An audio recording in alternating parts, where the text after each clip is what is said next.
안녕하세요. 다다의 100배 주식입니다. 복잡해 보이는 암호화폐, 그 속이 궁금하셨죠? 오늘의 주인공은 리플, 솔라나, 유니스왑, 그리고 버추얼 프로토콜입니다. 이 네 가지 핵심 프로젝트에 숨겨진 설계도, 원문백서를 살펴보며 이들이 어떤 문제를 해결하고 있는지와 그 이유를 아주 구체적으로 그리고 쉽고 재미있게 알려드릴게요.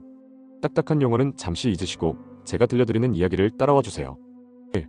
리플, 낡은 금융 시스템을 혁신하는 글로벌 송금 네트워크. 먼저 리플입니다. 리플이 해결하려 했던 문제는 느리고 비싼 국제 송금입니다. 현재의 국제 송금은 스위프트라는 50년도 더 된 통신망을 통해 이루어집니다. 여러분이 한국에서 미국으로 100만 원을 송금하면 이 돈은 여러 중개은행을 거치면서 35일이 걸리고 수수료만 20에서 30달러가 발생하죠. 비유하자면 마치 서울에서 부산까지 기차를 타고 가는데 여러 역에 들러 다른 기차로 갈아타야 하는 비효율적인 시스템입니다.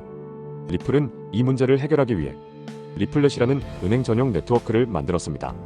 그리고 이 네트워크의 핵심 기술은 바로 XRP 원장입니다.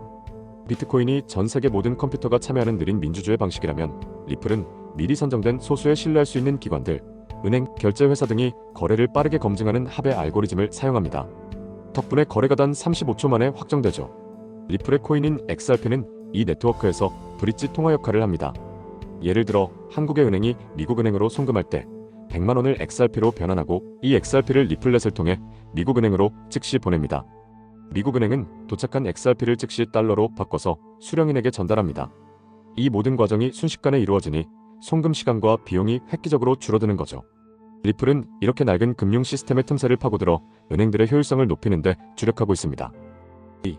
솔라나, 속도의 한계를 돌파한 역사 증명 블록체인. 다음은 솔라나입니다. 솔라나의 목표는 블록체인의 속도 한계를 돌파하는 것이었습니다. 기존 블록체인은 보안과 분산화를 유지하기 위해 속도를 포기해야 했습니다. 비트코인은 초당 7건, 이더리움은 1530건의 거래밖에 처리하지 못했죠. 이는 마치 수많은 차가 한꺼번에 몰리는 고속도로가 1차선밖에 없는 상황과 같습니다. 솔라나는 역사 증명, POH, Proof of History라는 독창적인 기술로 이 문제를 해결합니다. POH는 말 그대로 거래 역사를 증명하는 암호학적 시계입니다.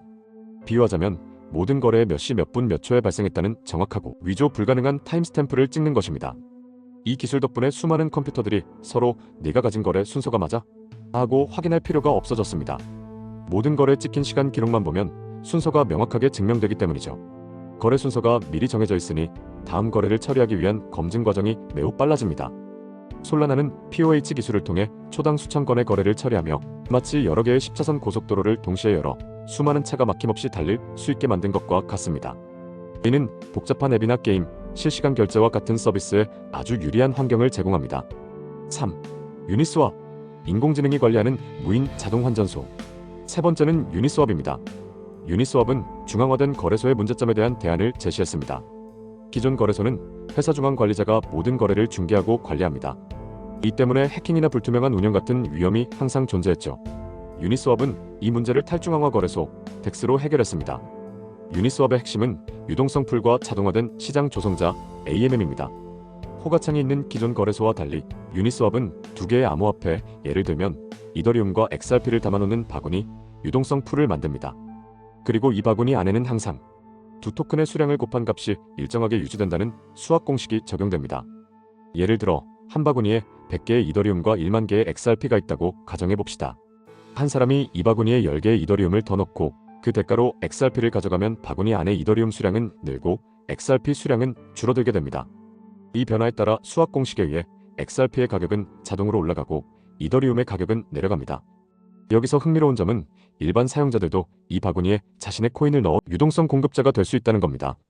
여러분은 바구니에 자산을 제공하고 그 대가로 거래가 발생할 때마다 발생하는 수수료의 일부를 보상으로 받습니다.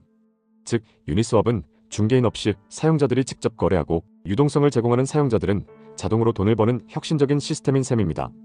4. 버추얼 프로토콜, AI 창작자에게 소유권과 수익을 부여하다.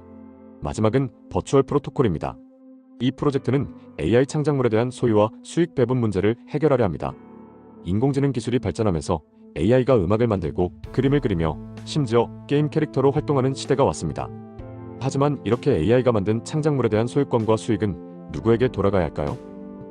만든 사람? 아니면 기업? 버추얼 프로토콜은 이 AI 자체를 토큰화된 자산으로 만듭니다. 이것은 마치 AI 캐릭터에게 주식회사의 지분을 주는 것과 같습니다. 예를 들어 가상의 아이돌 AI인 다다를 만들었다고 가정해봅시다. 이 다다의 소유권은 여러 개의 버추얼 토큰으로 쪼개져 팔립니다. 여러분이 이 토큰을 구매하면 다다의 주주가 되는 거죠. 이후 다다가 만든 노래가 음원 차트 1위를 하고 광고를 찍어 수익을 얻게 되면 그 수익은 스마트 계약이라는 자동 정산 시스템에 의해 다다의 주식, 즉 버추얼 토큰을 가진 모든 사람에게 공정하게 분배됩니다. 심지어 토큰 소유자들은 투표를 통해 다다가 다음에는 어떤 장르의 노래를 만들지에 대한 의사결정에도 참여할 수 있습니다. 버추얼 프로토콜은 이렇게 AI를 통해 가치를 창출하고 그 가치를 공동으로 소유하고 분배하는 새로운 형태의 AI 경제를 만들고자 합니다. 오늘은 리플, 솔라나, 유니스왑, 버추얼 프로토콜의 설계도, 백서를 더 자세히 살펴보았습니다. 이 중에서 가장 흥미로운 아이디어는 무엇이었나요? 복잡해 보였던 이 기술들이 사실은 우리 삶의 불편함을 해결하기 위한 아주 기발하고 구체적인 아이디어들이라는 것을 알게 되셨을 겁니다. 오늘 영상이 여러분의 암호화폐 이해에 큰 도움이 되었기를 바라며 다음에도 더 유익한 정보로 찾아뵙겠습니다. 감사합니다.